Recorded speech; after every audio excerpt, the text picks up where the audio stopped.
Boa noite, eu sou Marcelo Araújo, jornalista, escritor e artista visual, e vamos começar agora mais uma edição de A Live, nossa live de número 102. Entrevistas com pessoas das mais diversas áreas, sempre com assuntos bastante interessantes para a nossa conversa aqui. E hoje eu vou receber a professora Juliana de Andrade, que acabou de entrar aqui na live. Vou enviar um convite aqui para a professora.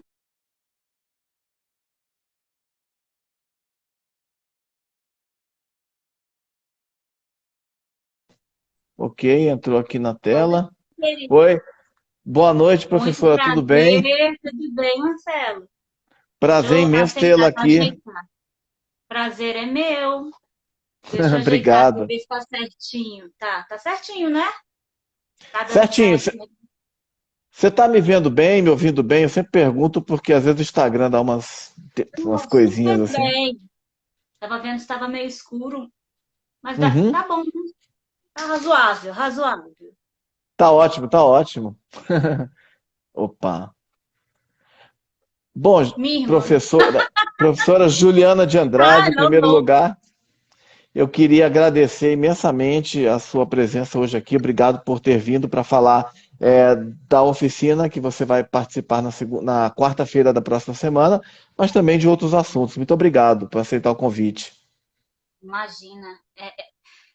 São oportunidades raras que a gente tem de poder falar de trabalhos de pesquisa, né? Então a gente tem que aproveitar. É, Inclusive, eu estou vendo uma pesquisadora que eu amo, que é Laurence. Quem não conhece, pesquise sobre essa mulher, Laurence Alves. Você é aluna dela daqui a 15 dias, né, Laurence? Por aí. É ótimo. Ela é uma Bacana. pesquisadora é, que vale a pena depois você conversar, Marcelo. Já estou te dando essa dica.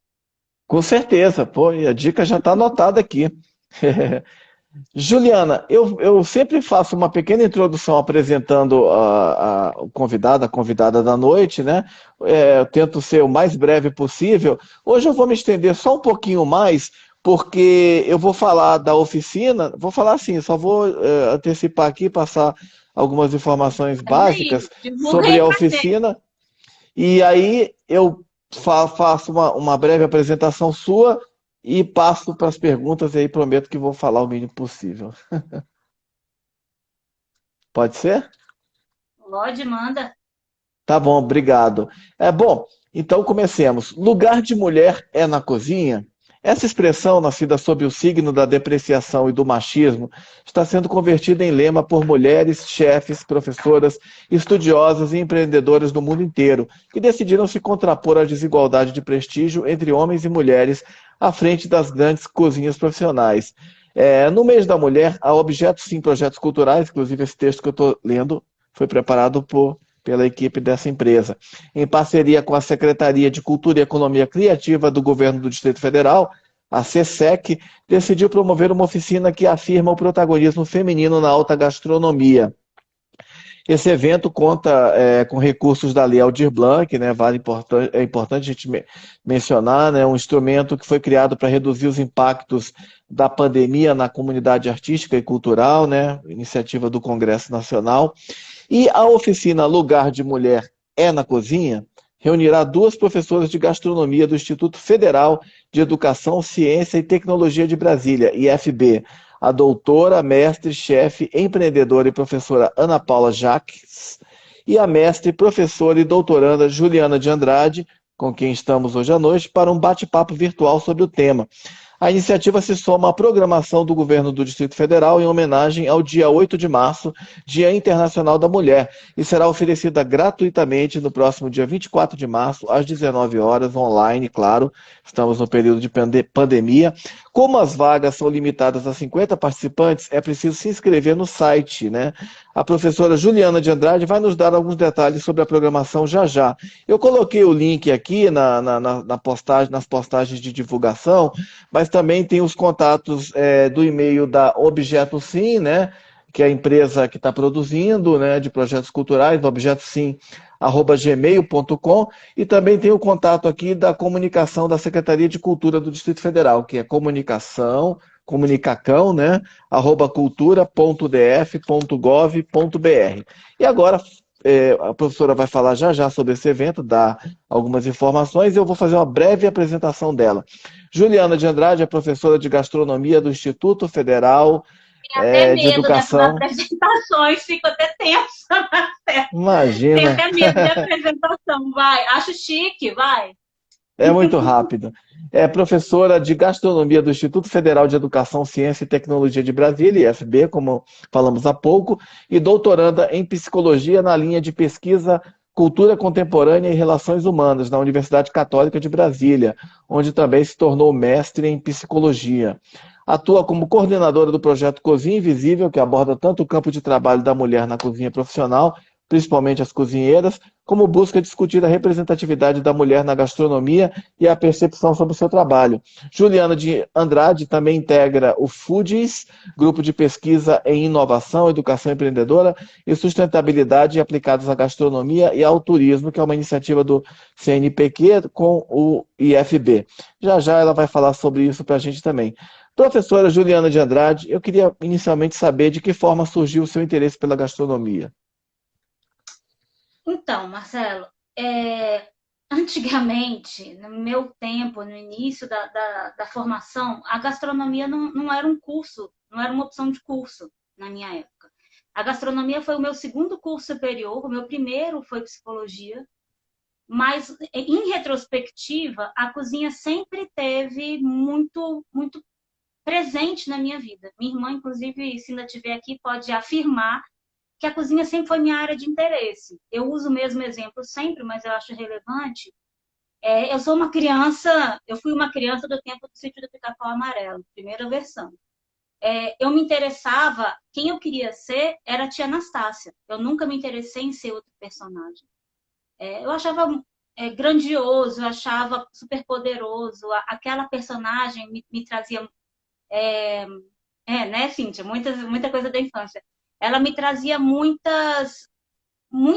mistério. Ela foi a mulher que encantou o Minotauro fazendo bolinho de chuva. Por isso meu Instagram é bolinho de chuva. É por causa disso. Então, como é que uma cozinheira fez um bolinho de chuva e encantou o Minotauro? E, enfim, eu fiz psicologia, fui muito feliz na minha área. Fernanda, professora perfeita. Vê que aluno é bom. Quando estou no meu último dia de aula, eles já estão com pena. Tipo, agora todo mundo me ama. Eu acho que a cozinha sempre faz parte da minha vida. E eu não tive isso como primeira escolha. Então, eu fiz psicologia, fui extremamente feliz. E em 2007, eu entrei na faculdade de gastronomia. E ali eu fiz uma troca profissional. Mas se você observar, de fato, eu fiz as duas coisas caminharem juntas, né? Então, no início, eu trabalhei muito com treinamento de equipes e de restaurante. Eu consegui ir fazendo isso.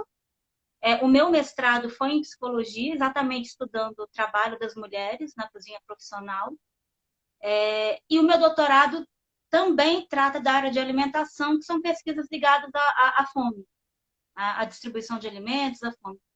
De alguma forma, eu sempre quis caminhar por isso, mas formalmente isso só aconteceu como segunda área. Hoje as pessoas já têm a oportunidade, ou a chance, ou a coragem de iniciar pela gastronomia, né? Bacana. Professor, e você falava justamente há pouco, né, que quando começou, enfim, quando você fez faculdade de psicologia, na época não havia o curso de gastronomia, hoje é um curso presente aí em várias universidades, faculdades, Brasil afora. Qual a importância desses cursos para fortalecer este setor no país, né? Esses cursos contribuem para profissionalizar o mercado, o segmento de alimentação fora de casa? Esses cursos, eles têm uma função, além de profissionalizar no sentido de técnica de cozinha, e aí depois eu vou fazer um pequeno parênteses sobre técnica de cozinha, mas eles têm um espaço, que é o espaço da área de pesquisa, que o setor de gastronomia ainda não transita por essa área de pesquisa com a mesma fluência do que outras áreas. E esse é um dos papéis da formação superior em gastronomia. Você, de fato, não vai se formar apenas para ser um cozinheiro.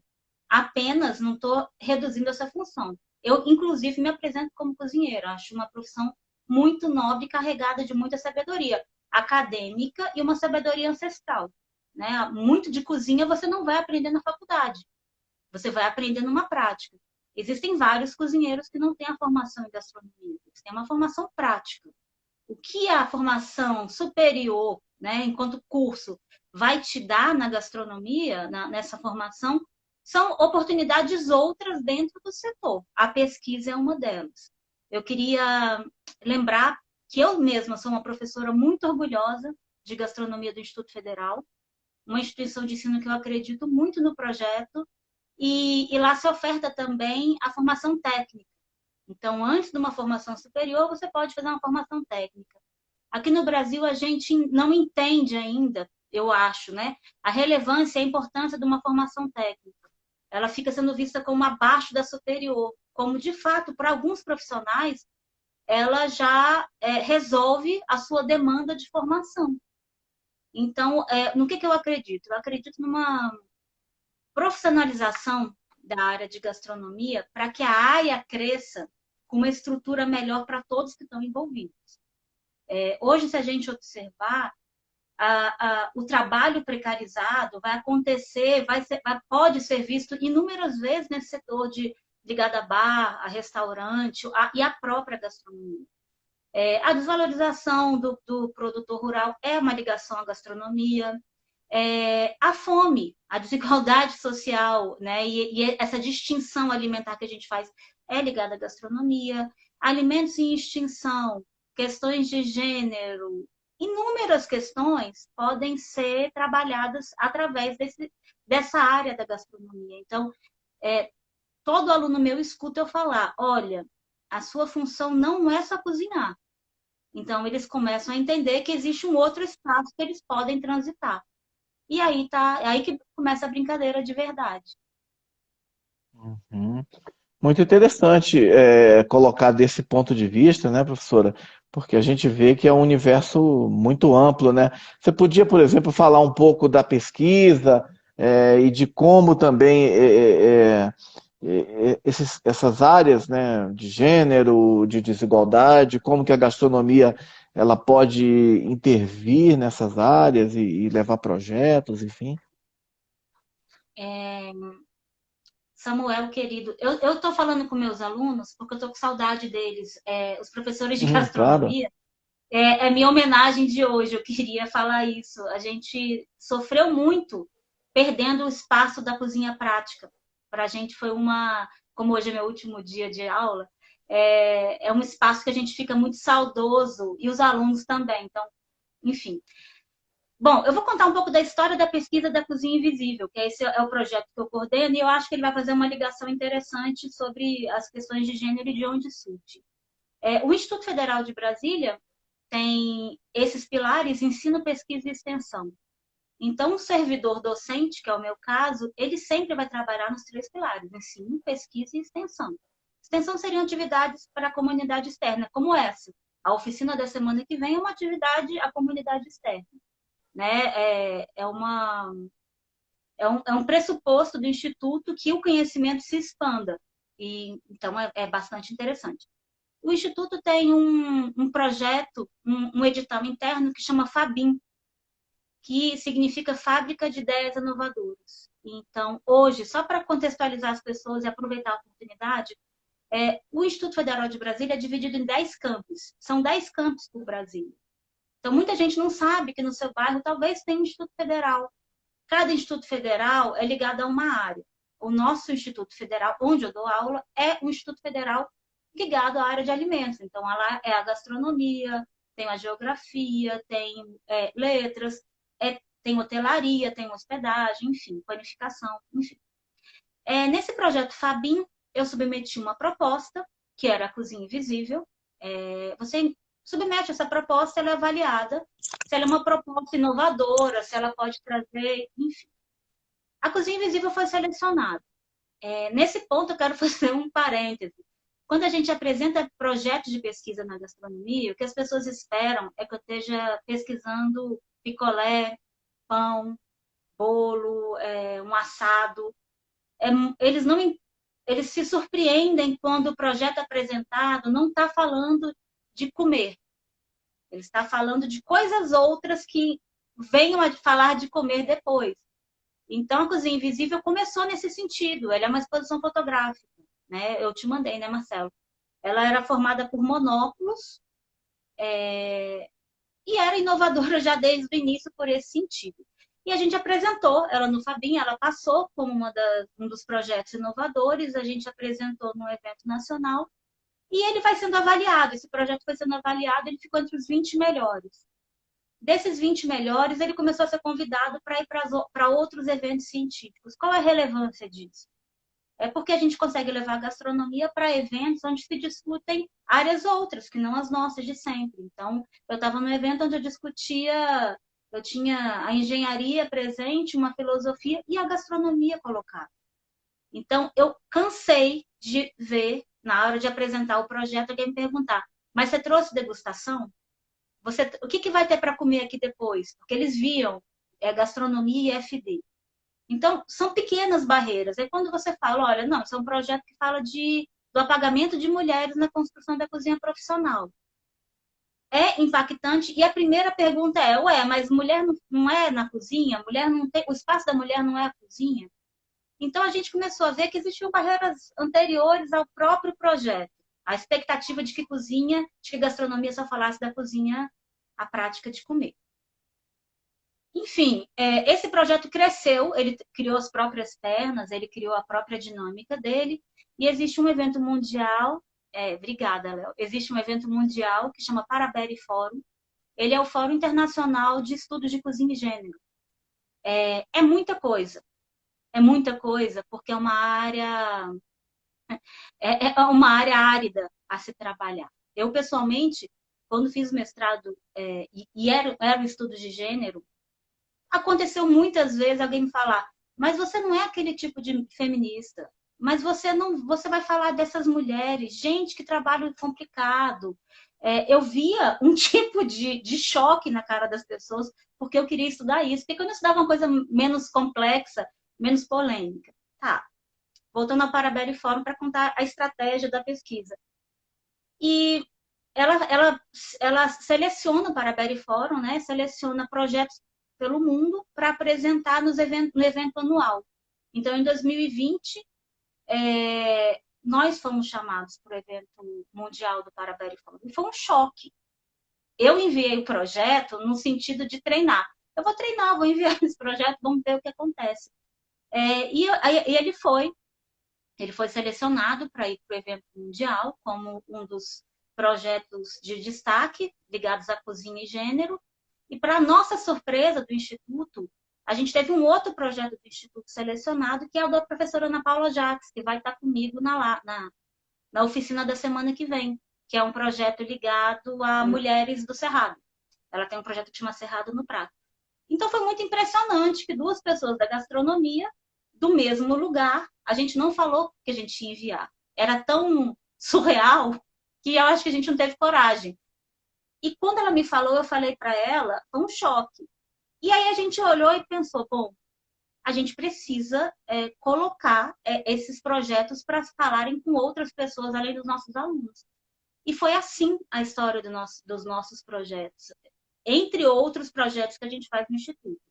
É porque março é o mês da mulher, então, geralmente a Cozinha Invisível tem uns retornos, assim, nesses períodos, o que é interessante, mas, ao mesmo tempo, é um espaço para a gente refletir por que a gente só retorna essa discussão de uma igualdade em períodos... Tainá Zanetti, querida, grávida, linda. Por que a gente só retorna para isso no mês de março? Então, fica essa reflexão, mas a gente não perde essa oportunidade de poder falar desse trabalho da mulher na cozinha profissional nunca. Uhum. Interessante, professora. Muitas áreas aí com as quais a gastronomia se relaciona, né? Enfim, você também tocou na questão dos produtores rurais, né? Principalmente a agricultura familiar, os pequenos produtores que às vezes não são muito valorizados, né? Enfim, e produzem muito alimento, né? Orgânico, inclusive. Exatamente. A professora Tainá Zanetti, que está aqui, que eu falei, é uma grávida linda, eu aconselho, quem quiser pesquisar, entender sobre produtor rural e a importância, leia os trabalhos da professora Tainá. A professora Tainá é professora da UNB, também da gastronomia. É sempre bom, né, Tainá, falar como a gente precisa. A Joana é minha amiga de infância e uma cantora maravilhosa. Enfim. Sim, do Mascavo E a Roots. irmã dela, Gabriela, é uma cozinheira fenomenal, provando que você não precisa, de fato, de um diploma para cozinhar bem. A sua formação acadêmica caminha por outros espaços, né? Você pode saber cozinhar e ter um certo dom, é maravilhoso. Até esqueci sua pergunta, Marcelo, o que que é? Não, era sobre, justamente sobre essa questão dos produtores O rurais, agricultor né? Enfim, familiar. agricultura É, familiar, né? Que, orgânicos, né? isso, exatamente. As mulheres agricultoras rurais conseguem sofrer mais do que os homens também. Não existe um espaço de igualdade em nenhum desses círculos dessas áreas. Uma pesquisadora que eu gosto muito, a professora Tainá vai concordar, ela chama Vandana Shiva. Ela é bastante ligada ao movimento Slow Food, mas ela é uma das criadoras da teoria que chama ecofeminismo, uma teoria incrível, que vai tratar exatamente da valorização desses saberes ancestrais, desses conhecimentos, inclusive advindos dessas mulheres produtoras rurais, conhecimentos de sementes, raizeiras, parteiras. Esses tipos de trabalhos sofreram um apagamento ou uma extinção quase. A gente lembra da caça às bruxas, né? Mas a caça às bruxas não aconteceu só na Europa. A gente vai ter momentos de caça às bruxas em diversos espaços. Então, a gente viu a discussão da função da parteira poder ainda existir. A gente teve outro dia a discussão se raizeira é uma profissão. Existem tantas coisas ligadas à sabedoria feminina. A cozinha é apenas mais um espaço onde esse apagamento acontece. Bacana. A gente teve até recentemente aqui uma representante, a Osana, de um grupo de produtores rurais do Distrito Federal de São Sebastião, que chama Instituto Girassol, inclusive reconhecido pela ONU como experiência, enfim. A Joana Duá falou, amigas, mulheres, deixa eu pegar aqui o que ela colocou, com licença. Amigas, mulheres, pesquisadoras, mães. É Lavínia isso colocou aí. conhecimentos ancestrais milenares. Eu queria saber de você, como é que você... A minha filha fala uma coisa, deixa eu te contar, Marcelo. As mulheres Por favor. sofreram bastante na pandemia. As mães sofreram mais, né? Eu não estou falando exatamente de mim, estou falando das mães, como tudo. A gente observa que as pesquisas feitas por mulheres, elas caíram em quantidade, em qualidade eu não vou dizer jamais, mas a quantidade de pesquisa produzida caiu, porque existe uma coisa que a gente não pode esquecer de falar quando trata de trabalho da mulher na cozinha, que é o trabalho doméstico, a invisibilidade do trabalho doméstico. Uma mulher que trabalha na cozinha de casa, ela está cumprindo uma obrigação. Aquilo não é um trabalho. É assim que as coisas são ditas. Ainda que ela seja uma professora da UNB, como é o caso da professora Tainá Zanetti, ou uma psicóloga como a Lavínia, ou a Joana, que é cantora. Independe da profissão. Algumas funções ligadas à função doméstica são tão invisíveis que esse tempo é comido da sua vida e as pessoas exigem que você continue produzindo. Então, são pequenas questões que vão criando essa desigualdade e a gente precisa marcar esse espaço, ainda que seja... Não é que é chato, mas ainda que seja, para a gente que é mãe, bastante óbvio. Por exemplo, eu perguntei para o Marcelo, você acha que a gente conversa há quanto tempo? Aí você falou, fica tranquila. Eu falei, não, eu tô tranquila, porque eu tenho que ver o esquema para os meus filhos não fazerem barulho. Assim foi na pandemia. Assim foi na pandemia, para as mães em especial. Quem for mãe aí, discorda, concorda. Sim. Eu queria saber, é uma questão importante colocada, a gente pode até falar um pouco mais sobre pandemia também, como que isso afetou as empreendedoras, vamos falar já já, tem uma pergunta sobre isso. Queria saber de você um pouco qual que a Ju Steck está falando, a gente teve que dispensar a empregada, a gente teve que acompanhar a EAD dos filhos. Isso aí, João. A gente, essa essa capacidade que a mulher tem de fazer várias coisas ao mesmo tempo, eu não acredito que isso seja nato. Eu acho que isso é um treinamento. Você faz tanta coisa há tanto tempo, tantas vezes, que eu acho que você, desde pequena, é treinada essa multiplicidade, sabe? Só que você vai ficando esgotada. Você simplesmente fica esgotada. Eu queria saber, a gente vai, como eu falei, insistir um pouco nesse assunto. Não tem como não concordar, concordo sim, diz a Lavínia Gáudio. Queria saber de você um pouco, até como professora da gastronomia, como você vê a importância, que é muito rica, né? Você citou até, fez uma referência a uma personagem do Monteiro Lobato, né? Qual a importância cultural histórica da gastronomia no Brasil? É muito grande, né? Olha, essa pergunta aí é pergunta de concurso, né? É pergunta para toda a vida. Mas eu vou te falar qual a importância das mulheres cozinheiras. Porque elas formaram a gastronomia no Brasil. De fato, ainda que a gente tenha uma informação de que foram cozinheiros franceses que vieram para cá e traduziram numa nova gastronomia, eu tranquilamente posso falar de um livro que eu adoro, que se chama... Laurence, aparece aí e me fala de novo. Alimentando a Cidade, que trata sobre a cidade de Salvador. E ele vai falar dessa prática do mercar praticado por escravas. A gente tem a referência das escravas de ganho, que nada mais eram do que mulheres que vendiam seus produtos, aquilo que elas faziam com excelência, mingau, bolo, cocada. Isso é uma construção da gastronomia. Ainda que eu não tenha relatos detalhados da excelência de produtos feitos pelas mulheres escravizadas, essas mulheres chamadas escravas de ganho. Mas, por exemplo, no livro desse historiador, O Alimentando a Cidade, ele faz relatos grandiosos, porque ele foi buscar em outras fontes. Então, ele foi nos cartórios buscar registros do que elas deixavam como herança. Porque é importante que a gente entenda que as pessoas que construíram a gastronomia, essas mulheres, eu preciso tirar ela dos papéis que a gente se acostumou a enxergar. Eu preciso ver a mulher escravizada como uma mulher detentora de um saber e que ela praticou isso e ela construiu. Então, ele faz esses relatos, por exemplo, as que trabalhavam no abatedouro, elas tinham direito a usar faca. Elas podiam transitar pela cidade de Salvador com faca. Então, imagine o que era uma mulher, né, há 2 séculos para trás, podendo transitar com faca em Salvador. Mulheres negras, não estou falando de qualquer mulher.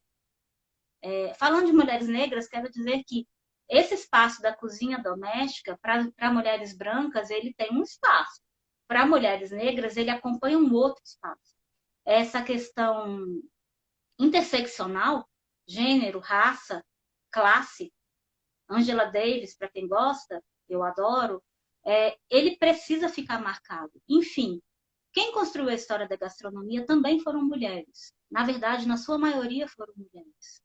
A gente pode fazer uma historiografia dos doces do Nordeste, são saberes de mulheres, ainda que no final tenha carregado o nome da família do marido, mas aquilo são saberes femininos.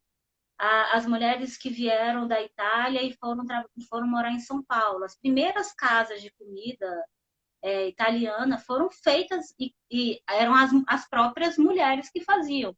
Depois os homens assumiam e administravam. Mas essa construção, ela só não foi explicitada, mas a construção da gastronomia perpassa todo o saber de mulheres. Certo. E a gastronomia, enfim, ela pode ser também um elemento de inclusão, né, de rompimento de barreiras, porque a gente sabe, como você falou, que embora essa construção da gastronomia seja feminina, muitas vezes você até falou, depois vem um homem e toma esse espaço, enfim. Eu não sei se ele. Eu, não, eu acho que sim, que ela é um espaço de. É um espaço de poder. A cozinha é um espaço de poder. Essa é a minha visão pessoal, tá? Eu acho que quem sabe cozinhar detém um certo poder. E aí, dependendo do que as circunstâncias sociais podem fazer por mim, eu, por exemplo, entendo meu espaço de privilégio. Eu sei perfeitamente que eu dizer que eu sou uma cozinheira, eu sou vista de uma forma diferente do que se uma mulher negra se apresenta como cozinheira. Eu tenho a clareza do meu lugar de privilégio quando eu digo isso. Se eu acho que é um lugar onde a gente pode buscar igualdade, onde através disso eu tenho representatividade, né? Eu creio que sim, tanto que muitos saberes registrados pelo IFAM, né, são ligados a práticas de trabalho feminino. Então, a baiana do acarajé, esse tipo de registro, esses patrimônios culturais e materiais, grande parte deles vem de trabalho feminino. Então, é a baiana do acarajé, são as paneleiras do Espírito Santo, são as fazedoras de cuia do Alto Xingu, as produtoras de pimenta baniwa. Não me lembro bem se a Tainá teve uma orientanda da baunilha do Cerrado, ela pode dizer também, mas eu imagino que seja uma função mais feminina. Doceiras de Goiás. A gente tem vários tipos de patrimônios ligados à cultura imaterial que são funções que vêm de saberes femininos. Então, é um espaço de poder e é um espaço onde, apesar de tudo, eu consigo. É um espaço eu não ia dizer sobrevivência, mas é um espaço onde a mulher consegue se posicionar de alguma forma, ainda que numa cozinha doméstica, uma dona, minha avó foi uma dona de casa a vida toda, excelente cozinheira, maravilhosa. O único espaço que ela tinha autonomia na casa, porque meu avô era um homem à moda antiga, extremamente tradicional, formal, enfim, duro. O espaço onde minha avó podia ter autonomia era o espaço da cozinha. E ela decidiu o que fazer, o que comprar. Aquele espaço de gerência era dela. Então, ainda que na cozinha doméstica, é um espaço de possível de exercer um poder, sabe? Certo. A Tainá Zanetti está dizendo sim, sim, as mulheres cultivam as baunilhas e detêm os saberes médicos. Médicos? Aí, Isso, médicos as baunilha do dela. Cerrado. E a Cíntia Milan falou que os livros de receita das avós são obras de arte para uma vida toda. São, minha irmã, né? Cintia é minha irmã, ela vai falar. A sua É irmã. verdade, a gente. ah, é, o marido da Cintia é chefe de cozinha também. A gente tem uma ligação muito forte com cozinha. As nossas avós, além de gostarem de comer e de receber, a avó da Cíntia, Dona Enilde, era inacreditavelmente talentosa na cozinha, mas ela fazia uma cozinha super refinada, incrível, mousse de aipo, sabe? Coisas que a gente teve a oportunidade de comer coisas na infância que poucas crianças tinham, tipo isso, né, Cíntia? Mousse de gorgonzola, pasta de aipo. E a nossa avó, Lulu, era uma mulher que adorava receber. Então, a importância da mesa para a gente é desde sempre. Então, é verdade, os livros de cozinha das nossas avós valem diamante. Fiquei com fome só de ouvir falar dessas delícias Anda que a com a sua avó gente, que vai preparava. estar feliz. Olha só, eu queria até uma curiosidade. Você, como psicóloga, né? Enfim, você falou no começo que inclusive trabalhou com treinamentos para a área de Muito gastronomia. tempo. O que ser da área de psicólogo, você é doutoranda em psicologia, né? Mestra em Essa ideia. psicologia. O que esse olhar da psicologia traz para a gastronomia? Olha, muitas coisas, né? A percepção do que é comunidade, a percepção do que é uma construção individual, a própria construção da identidade. A gente sabe que o alimento constrói a identidade. A gente tem um livro que chama Psicologia Social da Comida. Para não falar que eu estou mentindo, este é um livro clássico da psicologia social, chama Psicologia Social da Comida. E ele faz uma narrativa de como o alimento comunica. Quem está aqui da aula de gastronomia sabe o quanto um alimento comunica. A gente é capaz de lembrar. Eu e Cíntia estávamos relembrando uma história de família, que a gente lembra de uma comida. muitas pessoas associam as coisas da psicologia apenas com doença. A Lavínia também é psicóloga, ela pode concordar aí se ela quiser. Eu vou falar de bulimia, eu vou falar de anorexia, eu vou falar de identidade corporal. Existe esse estudo, e ele é muito importante. Mas existem uns estudos mais ligados exatamente à cultura contemporânea, ao comportamento humano. Por que eu escolho tal coisa para comer? Por que a gente desperdiça essa quantidade absurda de alimento? Por que a gente tem consumido alimentos que nos fazem mal? Por que a gente perdeu a identificação com quem é o produtor? Todas essas questões não são, perpassam a psicologia e vão para a gastronomia. Eu acredito, e quem tiver e quiser concordar, que a gastronomia ela tem a possibilidade. O ato de comer é cotidiano, né? É usual e cotidiano. Ele vai ter significados variados, porque cada coisa que eu como, com quem eu como, onde eu como, tem um significado, tem uma relevância, mas a gastronomia tem essa possibilidade de transitar em várias áreas. Eu podia fazer uma lista tranquilamente de 10 músicos para a Joana fazer um show com temas de comida. Feijoada completa, do Chico Buarque com açúcar com afeto. A gente consegue colocar a narrativa da alimentação em quase todo espaço. Então, não é difícil. O doutorado na psicologia, mas nessa linha de pesquisa, né, de cultura contemporânea e comportamento, é desafiadora, mas todo dia eu consigo enxergar por que a comida está fazendo parte daquilo, sabe, Marcelo? Legal, muito interessante. Juliana, agora falando especificamente do tema da oficina, né? Que você vai participar na próxima quarta-feira.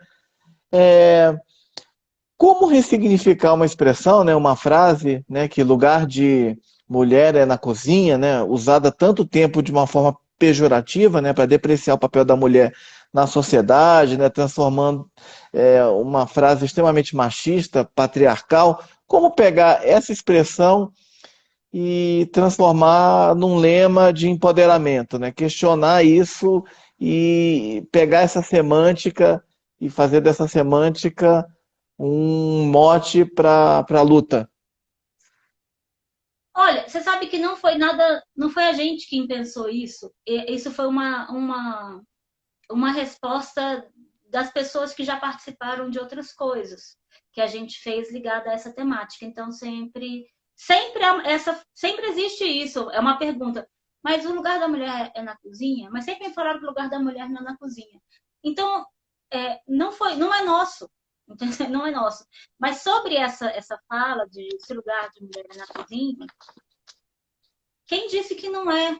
Né? Na verdade, eu entendo quando dizem isso, é porque querem te aprisionar num espaço doméstico que inclui outros cerceamentos. Aquele é só uma coisa simbólica de cozinha.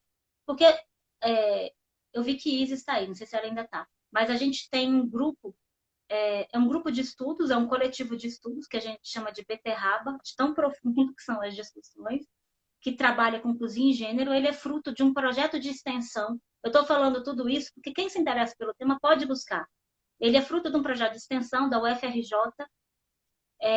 que chama Cunhã, e ele trata de cozinha e gênero, e as pessoas que fizeram a primeira turma, somos nós, um pequeno grupo se juntou e continua a estudar. A gente tem um colega maravilhoso, Rodrigo Cotrim, também é doutorando, e ele está estudando exatamente a cozinha doméstica. Numa outra perspectiva. Então, ele é um homem estudando uma cozinha doméstica, enquanto nós somos mulheres, né? Eu e outras pesquisadoras estudando a cozinha profissional. Então, eu acho que esse o espaço da mulher na cozinha, isso já caiu. A gente só precisa dizer por que isso aconteceu.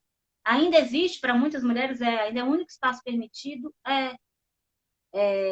Eu tenho aqui atrás de mim um monte de livro que vai reforçar que não é. Mas eu sei de vários exemplos da minha vida prática onde aquele ainda continua sendo o único espaço. Então, a gente tem que falar sobre sempre isso, né? O lugar da mulher na cozinha, o lugar da mulher na cozinha, e vamos seguir nessa reflexão. Certo. A Nayara, que está aí, colocou que cozinha demarca territórios, prazeres e desprazeres e que na pandemia a alimentação está no ápice dos lares. É verdade, a professora Nayara é maravilhosa, professora de hospedagem e hotelaria, ela tem compreensão do quanto o nosso setor é o mesmo, né? Sofreu, do quanto a área de alimentação foi massacrada, todo mundo aqui que é cozinheira sabe, e especificamente na área dela, ainda mais na área dela, o quanto o setor de food service, né, Nay, teve uma adaptação, precisou se adaptar. Então a gente ia para o hotel para comer o café da manhã. A gente escolhia o hotel que tinha um café da manhã maravilhoso. Hoje eles já não são servidos da mesma forma. São adaptações, né? São circunstâncias onde a gente vai tentando criar um espaço novo para a gente poder transitar. Mas sempre existiram mulheres trabalhando na cozinha profissional. Isso não é um evento moderno. Isso não é um evento moderno. Talvez, de fato, poucas mulheres ganharam premiações que a gente considera relevantes. Mas muitas mulheres sustentaram a família inteira através de trabalhos não premiados. A discussão aqui precisa marcar que existem essas mulheres trabalhando e as pesquisas dizem que muito equivalente ao mesmo número de homens. Talvez em trabalhos informais, sem registro, por isso seja mais difícil de marcar. Por que as mulheres não têm registro? Eu tenho muitas irmãs. Eu tenho outra irmã que entrou, está com o neném pequeno, Gabriel, meu amor. E a gente fala muito do quanto o trabalho de uma mãe é um trabalho quase que invisível. Então, muitas mulheres não voltam para o mercado formal de trabalho porque aquele mercado não cabe mais na estrutura da maternidade para elas. Então, elas começam a fazer a coisa mais comum que tem, alguém que teve neném pequeno e começa a trabalhar em casa. Faz marmita, faz bolo, faz brigadeiro para festa. Ela redescobre aquela cozinha doméstica como espaço profissional. Então, é importante marcar que mulheres de cozinha profissional também são essas. Não é só a mulher ganhadora de prêmio Michelin. Sim, interessante, uma presença muito ampla e diversificada, né? Sim? E na sua opinião, o que é preciso fazer para que justamente as mulheres tenham mais protagonismo? Quer dizer, protagonismo elas já têm, mas que apareçam mais, que tenham destaque, como a gente vê. Hoje a gente até vê, né? Tem, por exemplo, muitos programas, até esses reality shows de TV, que tem muitas chefes consagradas, né? Masterchef, etc., né? Mas o que ainda é preciso avançar? Eu acho que primeiro tirar da invisibilidade essas mulheres. Eu tenho várias formas de fazer isso. Eu descobri um pedaço, eu faço uma gota no oceano, que eu tenho um projeto Cozinha Invisível que mostra, através de fotografia, mulheres com uma relevância que eu não encontro em livros nem acadêmicos, nem livros ligados à gastronomia. Não existe um livro hoje feito sobre essas mulheres. Então, eu tento cavar esse buraco de oportunidade. Isso é um jeito. O outro jeito é valorizar e trabalhar com mulheres, é oportunizar espaços de trabalho para mulheres dentro das possibilidades que mulheres na nossa sociedade conseguem assumir. Por exemplo, vou dar um exemplo outro. Sou mesmo, Rafael. Hoje tive reunião de empreendedorismo à tarde. Foi sensacional, mas estou aqui acabada. Rafael é professor do Instituto Federal. Tá vendo que a gente é uma família unida. E pai da Martina também, né, Rafael? Do Mateu. Então, hoje a gente observa que a licença maternidade para mulheres com muita sorte vai ser de 6 meses. Né? Para mulheres funcionárias públicas, com funções mais organizadas. Mas para a maioria de nós, a licença vai ser menor, por vários motivos. Rafael, quando foi pai do Mateu, não teve os mesmos 6 meses que a Tainá. E é assim. Então, se eu já começo a enxergar que isso por si só é um motivo de eu não contratar uma mulher, porque eu sei que se ela é uma mulher que pode engravidar, o fato dela ser mãe torna um empecilho para mim. Então, o que eu preciso fazer para mudar esse jogo? Eu tenho que ser uma mulher que contrata mulheres, porque eu oportunizo e eu consigo criar estratégias outras para que ela esteja dentro daquilo. É assim. São pequenas construções que a gente tem que fazer E sempre marcar o espaço de que está errado um pai não ter uma licença tão grande quanto a mãe. Está errado para o filho. Não está errado só para o pai e para a mãe. E esse fenômeno que a gente chama de teto de vidro, que é de mulheres não conseguirem chegar a topo de carreira, né, a espaços de poder, ela vem marcada por essas desigualdades, entendeu? Ela não tem a ver com competência. Isso é importante dizer. As mulheres não estarem em situação de destaque em áreas outras, não apenas da cozinha, tá? Tem a ver com estruturas de poder, não tem a ver com competência do trabalho dessas mulheres. Isso, o que eu posso fazer para melhorar essas oportunidades? Marcar isso como importante. Ó, a professora Vitória Ganzaroli também é do Instituto Federal, também é mãe, pesquisadora, e sabe que isso é uma verdade. O quanto para as mulheres, para quem vê de fora, a maternidade pode ser um empecilho para o empregador e para a pesquisa. Para a gente é um motivador, tá? Para vocês que não sabem, a maternidade pode ser o grande motivador da sua vida para você trabalhar 4 vezes mais. Você tocou nessa questão e, lamentavelmente, né, a gente lembra no período da campanha eleitoral, o atual presidente da República, inclusive, chegou a dizer, né, a afirmar que mulher tinha que ganhar menos porque engravida, né? Absurdo. Pois é. Mas são muitas coisas não relevantes ditas, né? Então eu nem sei por onde começar. Mas eu queria marcar, assim, dizendo dos absurdos e levantar uma coisa para a gente discutir dentro desses absurdos. O Brasil retorna para o mapa da fome durante a pandemia. A pandemia não é a única culpada pelo Brasil ter entrado no mapa da fome. Ela foi uma bomba que ajudou o Brasil nesse retorno. Mas eu queria deixar registrado que mulheres passam mais fome do que homens no mundo.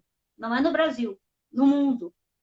Porque, geralmente, elas são as gerenciadoras da alimentação na sua casa. E é muito comum, não é? Exatamente, Chuchu.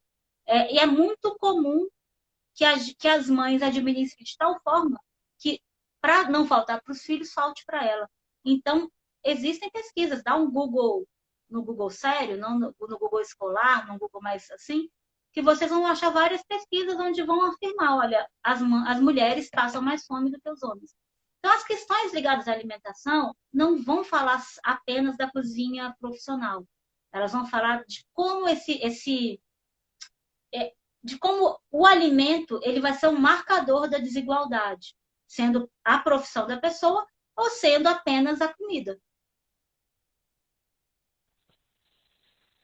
Certo, a Joconda, a divulgadora, assessora de imprensa do evento, tá mandando um beijo aí, que ela tá. Joconda organiza o Slow Film, eu amo.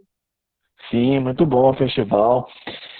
Enfim, eu ia até te perguntar justamente sobre essa questão de como a pandemia afetou, né, as mulheres que trabalham no setor, porque a gente viu, né, mas muitos mesmo restaurantes e bares tendo que fechar portas, não conseguiram se adaptar, enfim, apenas ao delivery, né, enfim, e como você falou, inclusive, não só mulheres que trabalham em restaurantes, né, enfim, como chefes ou funcionárias, mas também essas que são empreendedoras por necessidade, né? Então, como você falou, vende o cafezinho, vende o lanche, o acarajé e outras coisas de uma forma informal, né? Quando você tem as crianças em casa, no momento da pandemia, além de ter uma questão interna, os pais, eu estou incluindo homens, né? Os pais ligam um sinal de alerta, a gente está numa pandemia. Existe um mecanismo de proteção, né? A gente quer proteger os filhos. Porém, na maioria das vezes, no momento que as crianças não têm mais aula presencial, esse universo, elas ficam em casa, elas demandam cuidado. As mulheres ficam, os homens saem. Essa é a vida. É por isso que muitas mulheres, quem consegue levar uma criança pequena, muitas mulheres conseguem levar uma criança pequena porque precisam, tá? Para um ambiente de cozinha. Muitas mulheres, muitas crianças foram criadas ficando perto da mãe que trabalhava em cozinha. Mas não é o que a mãe quer. A mãe não quer ter aquele ambiente, não é um ambiente para criança pequena. Então, em especial para as mulheres da cozinha, a pandemia foi extremamente cruel, porque você sabe que você não consegue administrar crianças pequenas e o seu próprio trabalho. Se você é dona da cozinha, você pode levar seus filhos. Mas se você imaginar, será que o chefe vai deixar as 3 mulheres que trabalham na cozinha levarem os filhos? Acho muito difícil. Acho muito difícil. Na pandemia também teve o fenômeno das entregas por delivery. Eu queria saber quem já recebeu uma entregadora de delivery em casa. Acho que 99% são homens. E pesquisas apontam, não sou eu que estou dizendo, que a precarização do trabalho dessas mulheres é maior, dessa minoria de mulheres entregadoras, é maior ainda do que para os homens, que já é um trabalho hiper precarizado. Mas, enfim, por que a gente não vê mulheres entregadoras? Primeiro, o horário de trabalho é o horário de trabalho de cuidado. São o horário de refeição e o horário noturno. É o horário que ela está em casa, o horário de cuidado dela, da função materna. Que poderia ser dividida, né, gente? Mas a gente não pode falar só da gente. Na minha casa eu divido. Não é na casa, né? O professor Rafael divide com a Tainá. Joana divide com o marido. Não é comum, na verdade. A gente não pode falar sobre o nosso espaço. Então a gente não vai achar.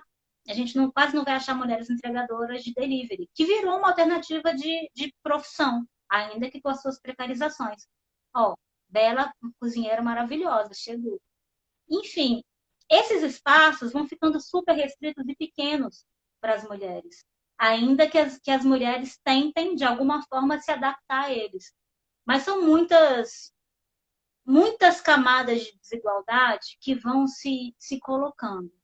A gente precisa imaginar a pandemia e esse contexto da alimentação observando o todo. Eu moro numa casa, eu pude ficar na pandemia, eu sou uma professora de gastronomia, eu tenho internet, eu tenho computador. Meus filhos conseguem assistir aula online, enfim. Mas eu tenho mulheres que não conseguem viver num espaço onde moram 18 pessoas, onde 4 crianças compartilham um celular para poder assistir aula. A tendência que essa estratégia fracasse é gigantesca. Então, toda vez que eu pensar no motivo da desigualdade de gênero, eu preciso me lembrar que são muitas mulheres que fazem parte desse universo. Algumas mulheres vão estar em posições menos desiguais e outras em absoluta desigualdade. Eu não passo fome, mas eu tenho certeza que se eu pegar meu carro e andar um tiquinho, eu vou achar alguém que passe fome. Então, para a alimentação, que é um marcador importante, essa capacidade interseccional é um espaço que é preciso que a gente marque sempre, sabe? Eu falo muito, né, Marcelo? Cruzes. Não, maravilha, maravilha te ouvir. Eu ia só fazer um comentário a respeito dessa questão que a gente viu como a pandemia, né, está afetando, aumentou ainda mais a questão da fome, né, muitas campanhas, inclusive, sendo feitas, até eu vi esses dias com artistas, né, com a Pagodinho, e essa semana circulou também na rede uma imagem assim dramática, né, de pessoa em São Paulo, né, muita gente numa fila para pegar uma sopa, um lanche, enfim, pessoas realmente necessitando. Chama Cozinha Solidária. Esses espaços que você está comentando, eles são conhecidos como cozinhas solidárias. Eles são espaços criados pela sociedade civil. Eles tentam tapar um buraco.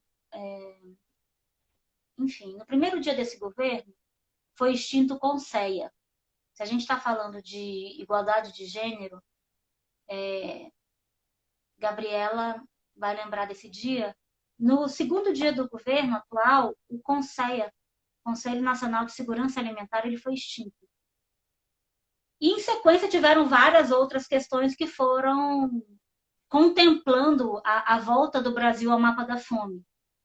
Então, essa estratégia das cozinhas solidárias é uma estratégia da comunidade, de você aproveitar espaços ociosos, nesse caso pode ser restaurante, pode ser um espaço de uma igreja, pode ser como os que eu acompanho, os do MST, são espaços de cozinhas solidárias, recebe doações, se faz uma refeição por dia, podem ser cozinheiras profissionais. Aí, isso é um espaço de poder, por exemplo, né? Onde a psicologia pode entrar. Esse é um espaço de poder, esse é um espaço de interlocução política e social. É uma cozinha. A cozinha, simplesmente uma cozinha, mas ela tem um simbolismo gigantesco. Eu articulo ideias na fila da marmita. Quem tem fome tem pressa, isso é Betinho. Não vamos entrar na grandeza de Betinho aqui. Mas a fome te impede de ter iniciativas para mudanças. Então, ela, às vezes, é um instrumento muito interessante de controle social. Mas, enfim, eu quero dizer que eu apoio cozinhas solidárias, gostaria muito de... Penso nisso, em participar de uma professora Ana Jacques, que vai estar na oficina. Ela, logo no início da pandemia, ela fez uma atividade no modelo de cozinha solidária, distribuindo sanduíche para moradores de rua. Isso não é um trabalho apenas... Como é que chamava quando tinha tipo sopão? Não é só isso, não é um trabalho só de caridade. Exatamente isso. A cozinha solidária, ela tem um contexto diferente de um trabalho solidário. Ela busca, através daquele momento do alimento, que você possa se alimentar e, a partir daí, entender que você faz parte daquele sistema que precisa te fazer comer, porque o direito à alimentação é uma lei, é uma regra, está dito, está escrito. Quando o Estado falha com você, tem muita coisa falhando, é alimentação. Bom, enfim, é porque esse é meu tema agora de doutorado, mas na verdade é meu tema de vida. Quem me conhece sabe que isso é um tema que me mobiliza há muito tempo. Eu queria. Bom, a Joana comentou que na casa dela não tinha divisão de trabalho e pergunta: por que será que o número de divórcios também aumentou drasticamente na pandemia? Joana. Olha, eu acho que o esgotamento é uma resposta e eu acho que o confinamento, é a Conab sucata, exatamente. Eu penso, eu vou falar de mim, tá? Eu sempre me achei muito resiliente. Eu sou capaz de rir na desgraça, sabe? Mas a pandemia me fez muito mal. Eu me senti acuada. Então, eu acho que as mulheres elas vão ficando meio primitivas nesse momento e a gente vai tentando sobreviver. Se a gente tem que matar alguém no processo, que seja o marido. Eu penso assim. Porque o que me sobra é meus cachorros e meus filhos. E aí eu dou preferência. E eu gosto, amo meu marido, mas eu estou dizendo que é uma questão de sobrevivência mental. Eu não sei, eu acho que a pandemia fez muito mal para as mulheres. Cíntia está dizendo, né? Percebi que as mulheres se adaptam melhor às grandes mudanças por serem multitarefas. Eu acho isso, mas eu acho que a gente está vivendo um treinamento de ser multitarefa desde que a gente é criança. É normal quem tem filhos demandar atividades paralelas para as meninas. É normal, por exemplo, até hoje, que se questione se o menino está brincando. É inacreditável, mas ainda se questiona se o menino está brincando de panelinha, de cozinha. Agora criou essa coisa desse super macho da gastronomia, né? Tipo, o cara, cozinheiro, poderoso, com uma facona, tatuado, bad boy. De alguma forma, depois ele pode partir por aí. Mas ainda hoje, vai no mercado, você vai ver que as panelinhas são rosas, são lilás. Tá posto. A gente só esquece de enxergar as desigualdades, né? A gente não tem a fantasia. Você vai ser o quê no carnaval? É você princesa. Você não pode ser engenheiro. Você não pode ser cientista da NASA. E o pobre do menino, eu tenho um filho. Ele não pode, se ele quiser ser bailarino, ele pode ir de bailarino para a escola. Essa questão de gênero está todo dia ali. Né? A gente precisa admitir que ela está posta. Professora, e sobre a oficina, né? O que vai ser discutido nessa oficina? Que o papel da mulher é na cozinha? Essa oficina que acontece na próxima quarta. Ó, a oficina ela vai ser um mergulho nessa temática. A gente sempre dá. A gente apresentou aqui um aperitivo e o prato principal e a sobremesa vão vir na oficina. É uma oficina gratuita, com um certificado de participação. graças a Deus, os projetos da Cozinha Invisível nunca decepcionam. Ela é uma oficina que hoje ela está com mais da metade das vagas preenchidas. Geralmente, ela sempre atinge mais e a gente abre. A gente fez um evento que era para 30 e no final foram 100. Não é mérito nosso, é o mérito da possibilidade do espaço do debate. Muitas mulheres têm histórias para contar, muitas. Eu encerrei meu semestre e uma das atividades era uma narrativa sobre mulheres que fizeram a diferença na família. Porque a Cozinha Invisível, eu vou estar falando lá, Anne-Sophie Pic, uma cozinheira francesa estrelada Michelin, Bené Ricard, a primeira mulher que conseguiu se formar enquanto cozinheira, uma mulher negra que faz isso depois dos 30 anos. Eu tenho todas essas na exposição da Cozinha Invisível, todas. Mas eu também não posso esquecer que eu tenho mulheres da Cozinha Invisível na minha casa. Eu tenho Dona Enilde, nossa avó, né, Cíntia? A gente vai ter uma merendeira da escola que a gente estudou, a tia, que sabe tudo, sabe das crianças. A gente vai ter a mulher da barraca de praia que me ensinou a fazer muqueca na Bahia. A gente tem na nossa vida milhares de mulheres de uma Cozinha Invisível. Então, hoje, por exemplo, que eu tive que corrigir o trabalho desses meninos, são meninos, estão no ensino médio, na formação técnica em cozinha. Eles esquecem de lembrar que essas mulheres são do cotidiano. Então, uma das funções da oficina é reconhecer não só esse apagamento, essa desvalorização dessas mulheres na vida profissional e para as mulheres famosas. Eles têm que entender que esse tipo de poder que a cozinha te oferta faz parte do cotidiano deles. Em algum momento, alguém desse dito Cozinha Invisível, ela aparece. Então, ela é uma experiência de relato. E lá a gente vai tratar de assuntos outros, como essas mulheres que a gente selecionou para a Cozinha Invisível. O quão grandioso foram os trabalhos dela. Se a gente fala de cultura, economia criativa, por exemplo, né, que a oficina é ligada à Secretaria de Economia Criativa e Cultura, a Madame Eugénie Brasier, por exemplo, que é uma cozinheira das cozinheiras de Lyon super clássicas. Se eu pegar essa mulher como base, ela treinou grande parte dos grandes chefes franceses. Ela negou receber um prêmio porque ela tem relato da entrevista, ela falando, não fiz mais do que meu trabalho como cozinheira. Ela foi a primeira pessoa, não mulher, a primeira pessoa a ter 6 estrelas Michelin. A outra pessoa que conseguiu isso depois demorou 40 anos. Então, se alguém fala de economia criativa, é a Madame Brasier lá no tempo do antigamente, quando não tinha nem panela de pressão. Essas mulheres já sabiam fazer disso economia, o que a gente chama de economia criativa, estratégia de marketing. Então, a gente vai aproveitar para mostrar, através de histórias de vida, como essas mulheres da cozinha sabiam fazer disso estratégias.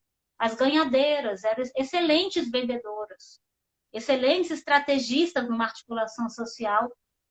Elas conseguiam ser comerciantes que sabiam lidar com as camadas que o comércio pede. Então, a oficina vai ser isso, vai ser a gente mostrar, através do exemplo das mulheres da cozinha, como que isso é construído.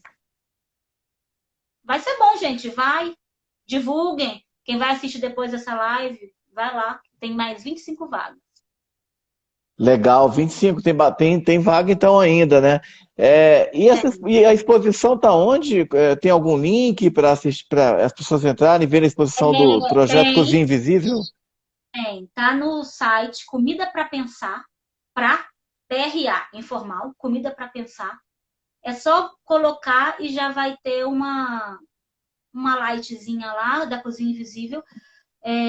A Cozinha Invisível na versão virtual, que é essa do Comida para Pensar, o site do Comida para Pensar, ele é um projeto de extensão do Instituto Federal. Então, ele é um produto nosso.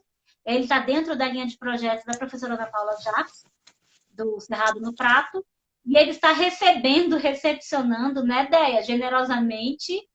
Déia é uma cozinheira excepcional, gente. E, na verdade, a Déia tem dois trabalhos. Um deles é cozinheira, né, Déia?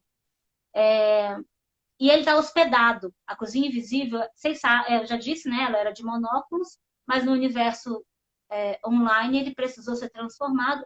É só entrar, acessar, ele vai ficar o mês inteiro de março lá.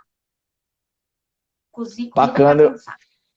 Eu entrei lá, vi que tem imagens de várias cozinheiras famosas, né? Várias importantes que vocês colocaram. Temos 20 mulheres, eram 12 inicialmente, Marcelo, mas a gente resolveu expandir, sabe? Porque a gente pode fazer de 100, assim. Tem muita mulher com história não contada. Bacana, muito bacana. Eu entrei lá, recomendo. E eu queria saber sobre esse trabalho do Foods, do qual você participa também, do que se trata? O Foods é um grupo de pesquisa. Olha como a vida é engraçada. A vida é ótima, mas enfim. Você me perguntou, a primeira pergunta que você me fez hoje foi qual a importância da formação superior em gastronomia? O que isso muda no mercado? Qual a diferença que isso faz? E eu te falei que o que faz de diferença é eu ampliar as possibilidades de atuação desse aluno formado, né, dessas pessoas. Não é só cozinhar, eu te falei. Você aprende técnicas, você vai ter relevância. Queria deixar muito dito que o Brasil, existem técnicas de cozinha brasileira tão maravilhosas quanto as técnicas clássicas de cozinha francesa que a gente às vezes aprende mais, né, Déia? A Déia foi minha colega de gastronomia. A gente aprende às vezes mais do que da cozinha brasileira.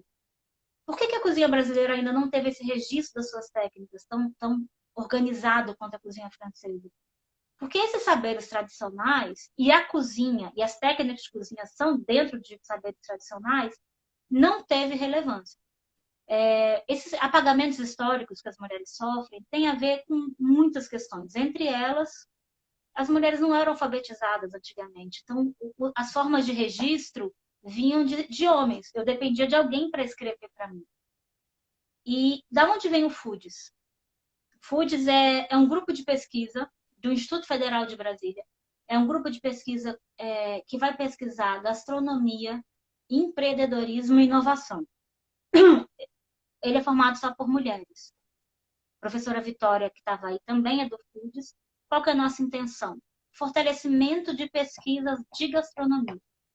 Eu preciso pesquisar práticas de cozinha do Ceará. Como que eu corto uma cebola? Que tipo de doce eu só faço ali? Quando eu pesquiso um doce, muito mais do que os ingredientes, é o modo de fazer. Quem fez? Que território aquilo pertence? O que aquilo significa para aquela sociedade? Economicamente, o que aquilo construiu? E a iniciativa do Foods, no Instituto Federal, os docentes são muito estimulados à pesquisa. Então, o CNPq regula os grupos de pesquisa, precisa ter uma doutora. Então, se alguém não doutor quiser montar um grupo de pesquisa, é possível, mas é mais complicado, porque eu ainda considero que os saberes acadêmicos têm um peso diferente dos saberes tradicionais. Mas aí a gente criou o Foods e a gente resolveu que vai falar de saberes tradicionais dentro do universo acadêmico e vai dar tudo certo. Muito bacana. E os estudos, tem algum estudo já divulgado, algum lugar que se pode acessar, enfim, algum site, algo assim? Olha, a gente tem 3 linhas de pesquisa hoje. Uma delas é essa que a gente está discutindo, né? Cozinha e gênero. A gente tem os estudos da biodiversidade com a professora Ana Jacques, então são os estudos ligados ao Cerrado, com vários projetos, por exemplo, o projeto da cajuína do Cerrado, o cajuzinho do Cerrado, esse é um deles. Um dos meus projetos é exatamente a pesquisa das doceiras, sobre o universo da doceria. É muito comum a gente ler nos livros de Gilberto Freire uma certa associação dos homens que faziam doces com uma sexualidade. Então, a gente associa a uma coisa de mulherzinha, tanto que mulheres antigamente, quando iam investir na cozinha profissional, se esperava que elas trabalhassem numa confeitaria. Então, essas questões a gente discute e a professora Vitória tem uma linha de pesquisa incrível que se chama Mindful Eating. que é a consciência plena para a alimentação. Eu acho que hoje a gente tem, dentro do Instituto, talvez 5 projetos de extensão e uns 3 projetos de pesquisa. E eu te falo, ter feito tudo isso na pandemia, é por isso que eu estou um caco, mas enfim, estamos vivos e valeu a pena. Parabéns, professora, parabéns pelo seu trabalho e pelo trabalho de todos os seus colegas, suas Muito colegas e os seus obrigada, colegas muito do obrigada. Instituto. Bom, eu queria fazer uma lembrança, então, novamente, né, que essa oficina, Lugar de Mulher é na Cozinha, né, que terá a professora Juliana de Andrade, né, que está aqui conosco hoje, e também Ana Paula Jacques, vai acontecer na próxima quarta-feira, às 7 horas da noite, né, são vagas limitadas, mas segundo ela nos informou, ainda tem vagas, né, eu coloquei até o link aqui nessa programação, nas nossas publicações, mas tem também aqui uns e-mails, né? Comunicação, né? @cultura.df.gov.br, que é o e-mail da Secretaria de Cultura do Distrito Federal, parceira da Objeto Sim, empresa realizadora, que é objetosim@gmail.com. Os seus contatos, tem algum contato seu, caso as pessoas queiram procurar para saber mais sobre os seus trabalhos? Tirando minhas amigas e minha irmã, minhas amigas que eu falo todo dia que estão aqui, eu não preciso. Mas eu vou dar meu e-mail do Instituto, que, olha, é até engraçado, né? Porque meu e-mail do Instituto é meu nome do meio, que às vezes eu nem me lembro que eu sei esse nome. Mas é juliana.rocha@ifb.edu.br. Qualquer projeto, iniciativa, queria registrar antes de eu ir embora, da gente se despedir, Marcelo, Uhum, claro. que o Instituto Federal de Brasília, hoje, ele oferta um único curso do Centro-Oeste de gastronomia, o único curso superior de gastronomia pública e gratuita. Por que isso é relevante? Assim, eu não tenho certeza, professora Nayara, mas eu acho que também o de hotelaria, né? Thaís, minha tia. Por que é relevante eu marcar isso? Porque a gastronomia é um espaço elitizado. Os cursos de gastronomia são muito caros. Então, eu não consigo. Antes do Instituto existir, né, com a formação superior, as pessoas que chegavam para fazer a formação superior, elas já tinham.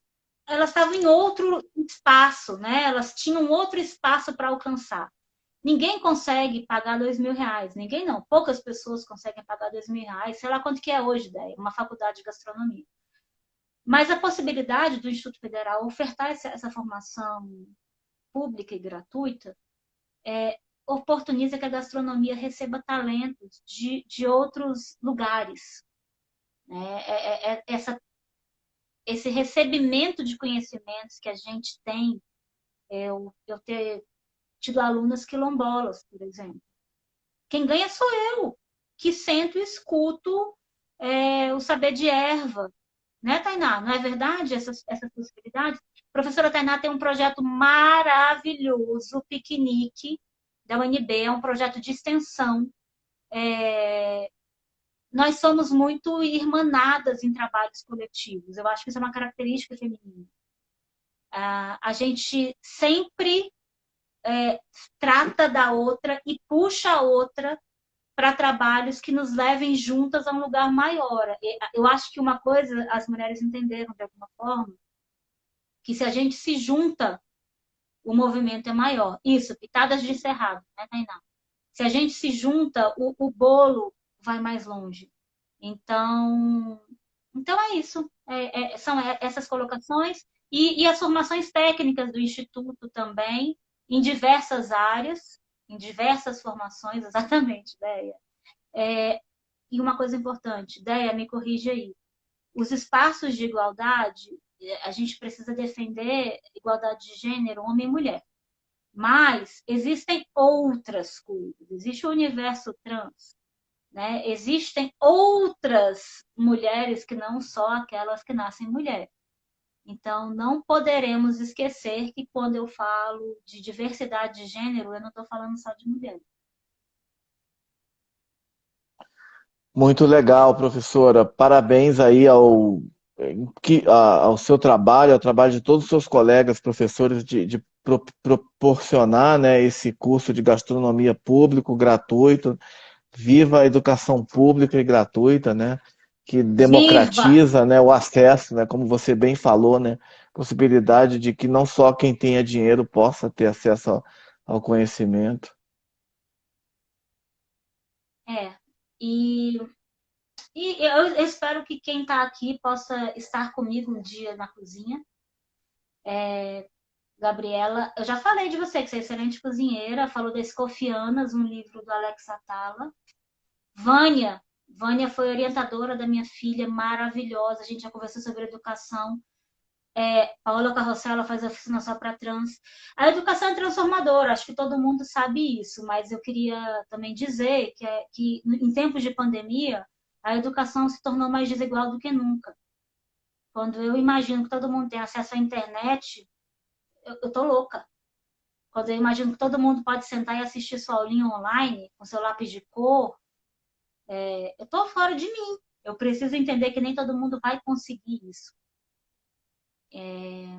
Enfim, Bela vai lembrar, mas a gente tem cozinheiras notórias que não têm formação. Cora Coralina era uma doceira e uma escritora. Essa multiplicidade de mulheres que conseguem fazer várias coisas não vem de agora, né, desse universo pandêmico. Vem de antes, vem de antes de nós. A gente só está aproveitando o passado para fazer essa perguntinha para o presente e falar, tá, cadê esses saberes? Por que eu não consigo ler? Por que eu leio, sei lá, Casa Grande e Senzala e não tem muito relato de trabalho de mulheres nessa excelência? Por que eu só tenho esses registros mais degradantes de alguma forma? Né? Mas, enfim, eu tenho certeza que a oficina faz a gente pensar que a gente conhece mulheres muito poderosas, que têm muito para ensinar. Professora Juliana de Andrade, queria dar parabéns mais uma vez, nunca é demais dar pelo seu trabalho, que é Muito fantástico, obrigada. pelo trabalho do IFB, de todos, como eu falei, de todos os seus colegas e suas colegas. E, enfim, queria também agradecer muito por você ter estado hoje aqui com a gente, falando desse trabalho incrível, trazendo tantas informações importantes sobre a gastronomia e suas intersecções aí com os mais diversos campos da sociedade, trabalho rico, fantástico, de uma pessoa que é pesquisadora, que conhece muito a cultura brasileira e também a gastronomia, que faz parte, claro, da cultura. Muito obrigado mesmo por hoje. Obrigada, Marcelo, por ter vindo falar com uma desconhecida e acreditado no trabalho. Imagina, a senhora não é uma desconhecida, não. Seu trabalho é muito importante.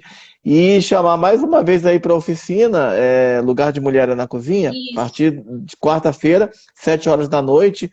Tem os links aí, os e-mails eu já passei. Queria agradecer também a presença de todas as pessoas que entraram aqui, suas colegas aí, que enriqueceram bastante a conversa com comentários e perguntas.